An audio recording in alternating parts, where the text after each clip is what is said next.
ஆமா. நான் வந்து பழனிமாவோட மாணவன், ஓகேங்களா? அப்போ அவரோட என்ன சொல்லியிருக்காருன்னா, பெரியாரையும் அண்ணாவை வச்சு பேசுகிற கட்சியில் இணைஞ்சு அதில் பயணிங்கள் அப்படின்னு சொல்லியிருக்காப்புல. அதை நீங்கள் வழி நடத்துவீங்களா? பெரியாரை பற்றி பேசி என்ன இடையில உங்களோட பேச்சை கேட்டிருக்கேன். பெரியாரையும் அண்ணாவையும் அவர் சொல்லல, அம்பேத்கரையும் பெரியாரையும் சொல்றாரு. நீங்க கேளுங்க. ஆமா, அம்பேத்கரையும் பெரியாரையும் ஒப்பிடுவது தவறுங்கிறது என்னுடைய கோட்பாடு. மார்க்ஸ், அம்பேத்கர், பெரியார் எல்லாம் ஒப்பிடக்கூடாது. நீங்க விளங்கிக்கணும்.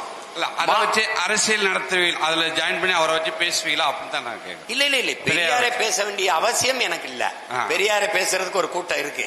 பெரியாரை நான் நேரடி எதிரியாக, என் இனத்தின் எதிரியாக பார்க்கிறேன். அடிப்படையில் என் தாய்மொழி உலக மொழிகளின் தாயை, உலகம் போற்றி கொண்டாடுகிற ஒரு மொழியை, முதன் மாந்தன் பேசிய முதல் மொழியை சனியன் அதை ஒழிக்கணும்னு சொல்லும் போது அந்த சனியனை ஒழிப்பது என் வேலையா இல்லை. அதை நீங்க கவனிச்சுக்கணும்.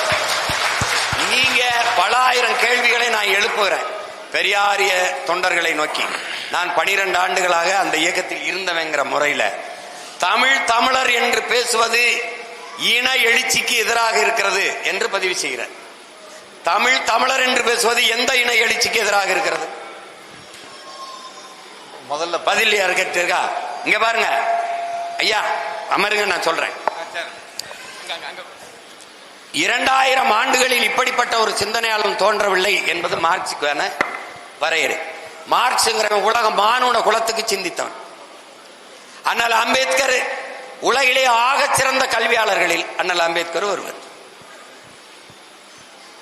இழந்துவிட்ட உரிமைகளை பிச்சை கேட்டு பெற முடியாது, போராடித்தான் பெற்றாக வேண்டும் என்ற கோட்பாட்டை முன்வைத்தது ஒரு குறிப்பிட்ட சமூகத்திற்கோ சமயத்திற்கோ அல்ல, உலக மானுட குலத்திற்கு.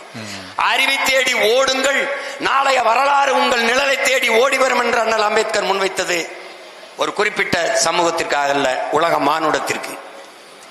அவருடைய சிந்தனை மானுட, எங்கெங்கெல்லாம் மானுட சமூகம் தாழ்த்தி வீழ்த்தப்பட்டிருக்கிறதோ அதனோட மேம்பாட்டிற்கு, உயர்வுக்கு சிந்தித்தது.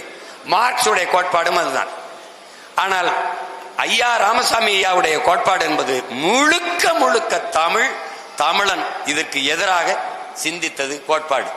நீங்கள் ஒரு கேள்வி, அவர் சொல்லுகிறார், சமூக தொண்டாற்ற வருகிற ஒருவனுக்கு மொழி அபிமானம், தேசாபிமானம், இனாபிமானம் எதுவும் கூடாதுன்றார். மொழி இல்லை, தேசம் இல்லை, இனம் இல்லை என்றால் சமூகம் எங்கிருக்கு? எந்த சமூகத்துக்கான தொண்டு? மொழி அபிமானம் இல்லை என்று சொன்ன நீங்கள் இங்கிலீஷ் மொழி மீது அபிமானம் கொண்டது ஏன்? தேச அபிமானம் இல்லை என்று சொன்ன நீங்கள் திராவிட நாடு கேட்டது ஏன்? ஈனாபிமானம் இல்லை என்று சொன்ன நீங்கள் பணத்தின் மீது மட்டும் கடைசி வரை அபிமானம் கொண்டிருந்தது ஏன்? இப்படி 1000 கேள்வி இருக்கு. நீங்கள் அடிப்படையிலேயே என் இனத்தை தமிழன் காட்டுமிராண்டி, தமிழ் மொழி காட்டுமிராண்டிகளின் மொழி, தமிழ் முட்டாள்களின் மொழி என்று எங்களை ஒரு காட்டுமிராண்டி கூட்டம், முட்டாள்களின் கூட்டம் என்று கட்டிவிட்டீர்கள். நீங்கள் வருவதற்கு முன்பே பாடிய எங்கள் பாட்டன் பாரதி, சிங்களம் புட்ககம் சாவகம் தீவு பலவினுக்கும் சென்றேறி அங்கு தங்கள் புலிக்கொடியும் மீன்கொடியும் நின்று சால்புற கண்டவர் தாய் நாடுன்னு பாடிட்டான். தமிழ் திரு நாடு தன்னை பெற்ற தாய் என்று கும்பிடடி பாப்பா, அமிழ்தில் இனியதடி பாப்பா, நம்ம ஆன்றோர்கள் தேசன்றான், எங்களை ஆன்றோர்கள். கல்வி சிறந்த தமிழ்நாடு, புகழ் கம்பன் பிறந்த தமிழ்நாடுங்கிறான். நீதான் படிக்க வச்சேங்கிற. எதை படிக்க வச்ச? எதை படிக்க வச்ச? சிலப்பதிகாரம், மணிமேகலை, சிவகங்காமை, 18 500 அகநானூறு, புறநானூறு இதெல்லாம் எழுதணும்னு நீ படிக்க வச்சியா? உலகத்திற்கு வாழ்வில் தந்த வள்ளுவர் பெருமகனாரை நீங்க படிக்க வச்சீங்களா? அறிவு மூதாட்டி அவ்வையை நீங்க படிக்க வச்சீங்களா? யார் படிக்க வச்சது? யார் படிக்க வச்சது? படிக்காத ஒருவன் காமராஜ் பள்ளிக்கூடம் திறந்து எங்களை எல்லாம் படிக்க வச்சான். என்னைய படிக்க வச்சதா? அவனும் இல்ல. 5ஆம் வகுப்பு வரைக்கும் தான் அவன் கட்டின தொடக்க பள்ளியில நான் படிச்சேன். அதுக்கப்புறம் 6ஆம் வகுப்புல இருந்து கல்லூரி வரைக்கும் இளங்கலை பொருளாதார வரைக்கும் நீங்க படிக்க வச்சது இஸ்லாமிய பெருமக்கள். அவரை படிக்க வச்சாரு, அவரை பேசியா, அவர் பேசியாரு. எங்க அண்ணன் பழனி பாபா எடுத்துக்கிட்டு வாரீங்க. அம்பேத்கரையும் பெரியாரையும் பேசாதவன் பேசுகிறவன் எவனா அவனை தலைமையேற்று போன்னு. பெரியார பேசினவன் இன்னைக்கு எல்லாரையும் என்ன இவ்வளவு நேரம் என்ன பேசிட்டு இருக்கோம்? அதே என் அண்ணன் நான் இறந்தால் திராவிட முன்னேற்ற கழக இருவண்ண கொடியை போற்றி புதையுங்கள் என்று பேசியார் அதே அண்ணன் பழனி பாபா. ரெண்டு பேச்சும் இருக்கேன் உடன் பிறந்தார்களே. அந்த காலகட்டம் என்ன, இந்த காலகட்டம் என்ன? அவர் என்ன பேசுறாரு? இறுதியா மானமுள்ள ஒரு தமிழன் திமுகவுக்கு ஓட்டு போடுவானா என்று கேட்டவரும் அவர். நான் மௌத்தானா என் மீது திமுக கொடியை போர்த்தி புதையுங்கள் என்று சொன்னவன் தான் இறுதியாக சொல்கிறான் மானமுள்ள ஒரு தமிழன் திமுக ஓட்டு போடுவானான். அது சொன்ன காலம். நான் எங்க இருந்தேன்? பெரியார பேசி வந்தேன், மார்க்ஸ் மேடைகள் இருந்தேன், எல்லா மேடைகள் இருந்தேன், திமுக இருந்தேன். நான் பிறக்கும் போது என் குடும்பம் எல்லாம் காங்கிரஸ், நான் வளர்றதுனால காங்கிரஸ், திமுக இருந்தேன். அப்புறம் எங்க வந்தேன்? ஏன் இங்க வந்தேன்? தவறு என்று தெரிந்த பிறகு அந்த தவறை சரி செய்யணும், இல்லை நாம சரியாக போகணும். அப்ப எனக்கு ஒரு பாதை வந்தது. பெரியார் அப்ப பேசினியே, இப்ப எதுக்கிறியே, அது நான் வழி நடந்த பாதை, இது நான் வழி நடத்தும் பாதை. இன்னைக்கு எங்க அண்ணன் பழனி பாபா இருந்தால் அவர் கூட நான் இருந்திருப்பேன், இல்லைன்னா அவர் தம்பி என்னோட இருந்திருப்பாரு. எனக்கு முன்னாடி இதையெல்லாம் அவர் அங்க நின்று பேசியிருந்திருப்பாரு, நான் இது போல கைதிட்டு இருந்திருப்பேன். இவங்களை ஒழிக்கணும்டா. எல்லாரையும் நம்பினார், காங்கிரஸை நம்பினார், இந்திரா காந்தியோட நட்பு, கருணாநிதி நம்பினார், எம்ஜிஆரோட நம்பினார், எல்லாரோட நட்பு. கடைசி அங்க ஐயா ராமதாஸ் பின்னாடி போய் நின்னார், நட்பு. எவனுமே சரிவல்லடா இந்த இஸ்லாமிய சமூகத்துக்கு, இது நாதியற்று நிக்குதடா, வழியே இல்லடா, நாமளே அரசியல் வலிமையாக மாறுவோம் நினைச்சா கொன்னுட்டான். இதான் நடந்தது. அவன் எந்த இடத்துல வீழ்த்தப்பட்டானோ அந்த இடத்துல அவன் தம்பி வந்து நின்னுட்டான். இதான் நடந்துச்சு. புரியுதா அவனுக்கு? அவன் களிமா சொல்லி இஸ்லாமா இருந்தான், நான் களிமா சொல்லாம இஸ்லாமா நிக்கிறேன். தட்சாலி வரானார்.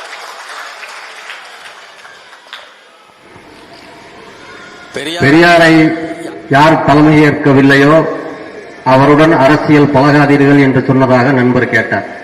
இதே பெரியார் தான் பார்ப்பனர்களுக்கு பயந்து நம் இஸ்லாமியர்களுக்கு இடம் கொடுப்பது சகதியை விட மலத்தில் காய் வைத்து, பிராமணர் பார்ப்பனருக்கு பயந்து இஸ்லாமியர்களுக்கு இடஒதுக்கீடு கொடுத்தது சாணியில் கால் வைப்பதற்கு பயந்து மலத்தின் மீது வைத்ததற்காக இருக்கே என்று ஒரு இடத்தில் கூட என் உடன் பிறந்தார்களே, பேரன்புமிக்க பெற்றோர்களே, அவர் நம்மளை இஸ்லாமியர் என்று சொல்லல. துலுக்க பயல்கள், முகமதியர்கள், இவனுக்கு இந்த நாட்டில் என்ன வேலை? RSS பிஜேபி கூட நம்மளை பாகிஸ்தானுக்கு தான் போங்கிறான். நீங்க சொல்ற பெரியார் ஐயா ராமசாமி இவனை ஆப்கானிஸ்தானுக்கு போ சொல்லுன்ற. டேய் சொல்றா, எடுத்து காட்டுறா. பழனி பாபா ஒரு 10 வருஷம் உயிரோட இருந்திருந்தாருன்னா பெரியார் அவர் புதைச்சிருப்பாரு.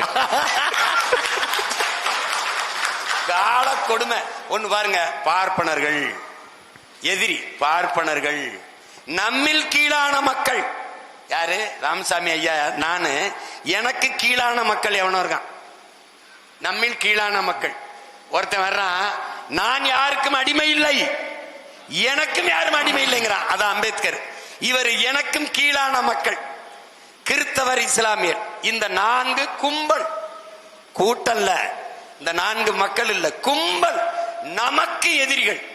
இப்ப நான் ஒருத்தன் வந்தல்ல, இந்த இருக்கிற இவங்களுடைய வாரிசு ஒருத்தன் கிளம்பி வர, இந்த நம்மில் கீழானவர்ல, நம்மில் எந்த நம்மில்? நீங்க யாரு? இந்த கீழானவர்ல இவன் இருக்கான். சரி, கிறிஸ்தவ இஸ்லாமிய எல்லாம் எதிரி ஆயிட்டான், நமக்கு எதிரிங்கிறியா? அந்த நமக்குல யாரு இருக்கா? இப்ப புரியுதா? ஏடா கிறிஸ்தவ இஸ்லாமிய எதிரி ஆயிட்டா சொல்லியிருக்காரா இல்லையாடா? அதுவும் பிறந்த நாள் செய்தியில தலைப்பு செய்தி.